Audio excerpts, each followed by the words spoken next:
चलो अब आता है, तो ट्रांसफार्मर है, उस ट्रांसफार्मर में क्या क्या लॉसेस होते हैं, ठीक है, ये भी थ्योरी वाला पार्ट है। तो हम लोग कल पढ़ रहे थे ट्रांसफार्मर, एफिशिएंसी वगैरह निकालना सीख लिया था हम लोगों ने।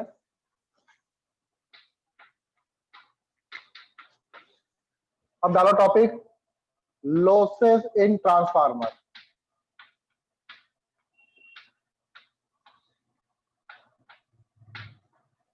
ट्रांसफार्मर में कौन कौन से लॉसेस होते हैं? तो पहला लॉस लिखो सीयू लॉस। सीयू मतलब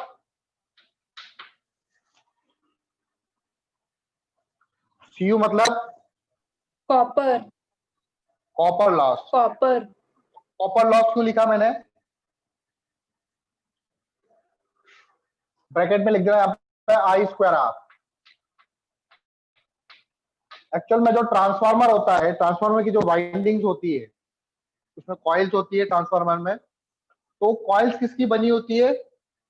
कॉपर की। तो कॉपर का रेजिस्टेंस होता ही नहीं होता? कॉपर अच्छा होता गुड है। कंडक्टर ऑफ इलेक्ट्रिसिटी है, लेकिन कॉपर जो है गुड कंडक्टर ऑफ इलेक्ट्रिसिटी, लेकिन कॉपर का भी तो कुछ ना कुछ क्या होगा? रेजिस्टेंस होगा। रेजिस्टेंस। Yes sir. रेजिस्टेंस के कारण उसमें लॉसेस होते हैं, that is heat loss. Heat loss भी बोल सकता है उसको, या जूल्स लॉस भी बोल सकते हैं, जूल्स हीट लॉस। ठीक है, तो ये लॉसेस हो रहे हैं ड्यू टू द, यहाँ पे लिख देना reason, due to the resistance of winding, या कॉइल वाइंडिंग बोलते हैं वैसे, primary winding, secondary winding, due to the resistance of winding. Winding के रेजिस्टेंस के कारण जो लॉसेस हो रहे हैं उसको हम लोग बोलते हैं कॉपर लॉस। आई बात समझ में है? Yes sir.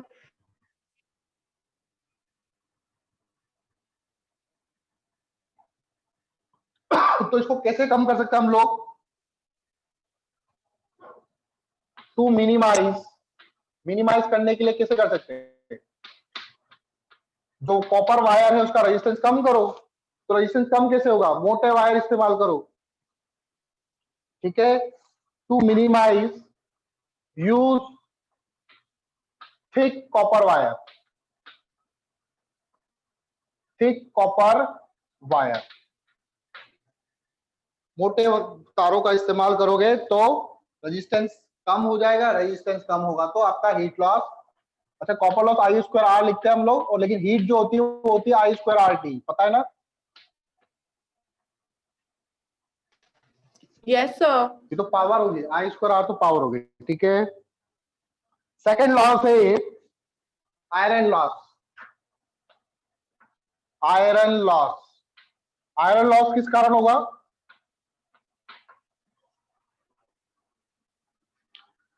तो मैंने बताया था कि जो ट्रांसफार्मर होता है उसकी जो कोर होती है,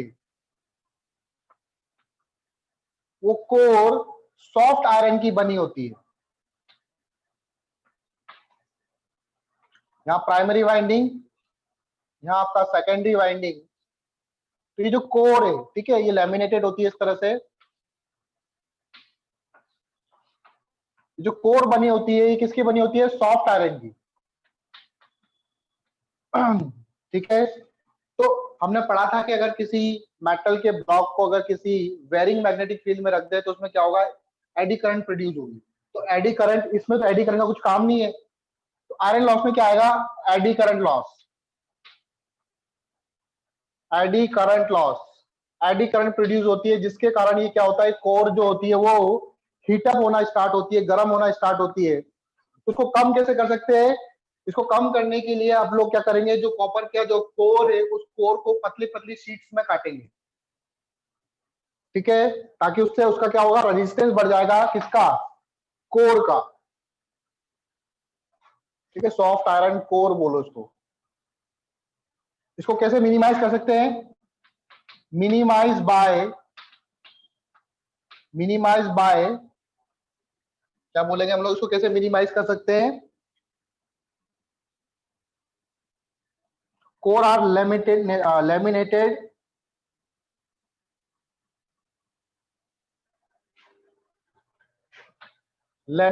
the core, laminated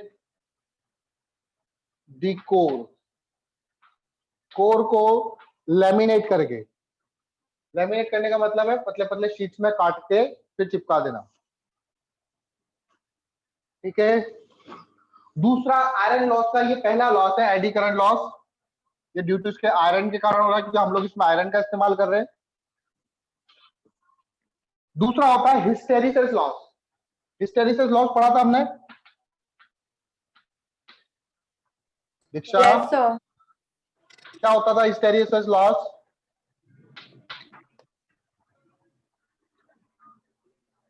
hysteresis loss क्या होता था? हिस्टेरिसिस क्या होता है? कुछ जब किसी, जैसे कोई इसके ऊपर वायर लपेट दूं इस तरह से, और इस वायर में अगर मैं करंट फ्लो करवाऊं, अंदर ये मेटल का ब्लॉक है, तो ये मेटल का ब्लॉक क्या बन जाएगा? मैग्नेट बन जाएगा। तो जैसे करंट बंद कर दूंगा, क्या ये वापस से डीमैग्नेटाइज हो जाएगी? Yes, sir. नहीं होगी, एकदम से ये डीमैग्नेटाइज नहीं होगी, इसमें कुछ ना कुछ रेजिडुअल मैग्नेटिज्म रह जाएगा, उसी को ही बोलते हैं हिस्टेरिसिस।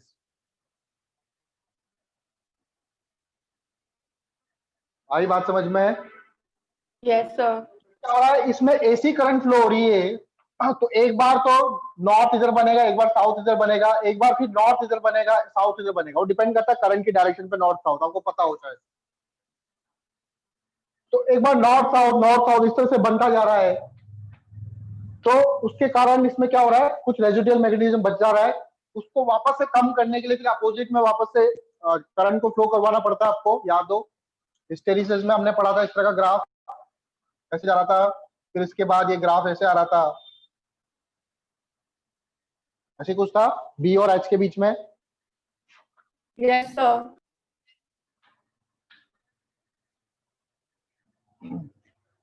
इसको कैसे मिनिमाइज कर सकते हैं?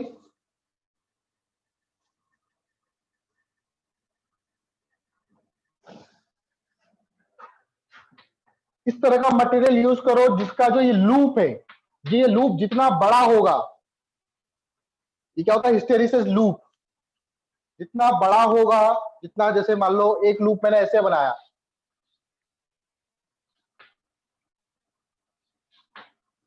और एक लूप ये, तो ये लूप का एरिया जितना ज्यादा होगा, लॉसेस भी उतने ज्यादा होंगे। बात समझ में आई? हमने निकाला भी था शायद वर्क डन वगैरह। तो हिस्टेरिसिस लूप में select material having small hysteresis loop, ऐसा मटेरियल यूज करो जिसका लूप क्या हो, छोटा हो, ताकि लॉसेस भी क्या होंगे उसमें, कम होंगे। समझ गए? Yes, sir. ठीक है, नैरो होना चाहिए। तो किसका लूप छोटा होता है? सॉफ्ट आयरन कोर का। सॉफ्ट आयरन, इसलिए हम लोग सॉफ्ट आयरन का यूज करते हैं। जो सॉफ्ट आयरन होता है उसका लूप क्या होता है? छोटा होता है। फिर तीसरा लॉस था आपका magnetic flux leakage. Magnetic flux leakage, magnetic flux leakage, magnetic flux leakage.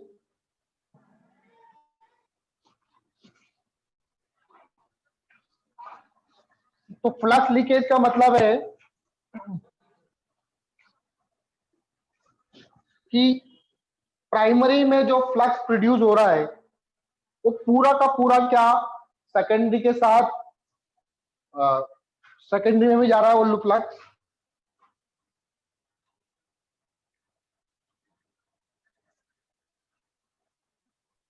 Flux Yes, sir. Produce in, ठीक है, पूरा का पूरा 100% फ्लक्स नहीं जाता, कुछ ना कुछ फ्लक्स क्या होता है, लीक हो जाता है, बाहर चला जाता है, ठीक है। हाँ, of primary winding, flux of primary winding, primary winding का जो फ्लक्स है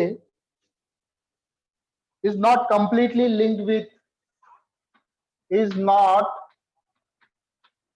completely linked with secondary winding.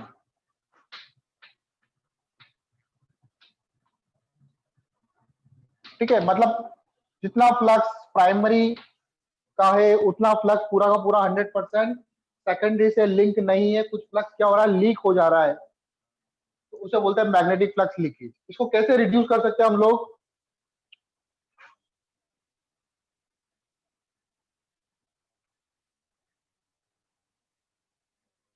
इसको कैसे कर सकते हैं हम लोग रिड्यूस। हम पहले क्या करें, मान लो जैसे मैंने एक को ऐसे ब्लॉक ले लिया, सॉफ्ट आयरन लेना ही पड़ेगा आपको ट्रांसफार्मर में। मैंने क्या करा, पहले इसके ऊपर सेकेंडरी वाइंडिंग को लपेटो, किसको, सेकेंडरी को, फिर इसी के ऊपर ही प्राइमरी वाइंडिंग को लपेटो, ये सेकेंडरी है, ठीक है। मैं इसको इधर की तरफ बनाता हूं, आप कंफ्यूज हो जाओगे फिर। ऐसे मैंने साइड से दिखा रहा हूं मैं, मान लो पहले सेकेंडरी को लपेट दिया इसके ऊपर, उसके ऊपर फिर किसको लपेटो, प्राइमरी को। तो प्राइमरी से जो जितना भी फ्लक्स होगा क्या वो सेकेंडरी से जाएगा, बात समझ में आई। हाँ, इसको मिनिमाइज कैसे कर सकते हैं, to minimise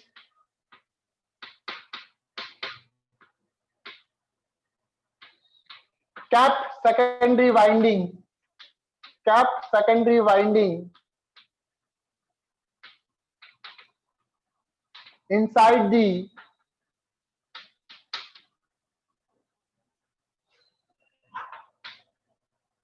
primary winding, primary winding के अंदर रखो तो आपका लॉसेस क्या होगा, फ्लक्स लीकेज कम हो जाएगा, बिल्कुल 100% नहीं होगा लेकिन कम हो जाएगा। और क्या लॉस है, हमिंग लॉस। हमिंग लॉस क्या होता है, हमिंग, हमिंग मतलब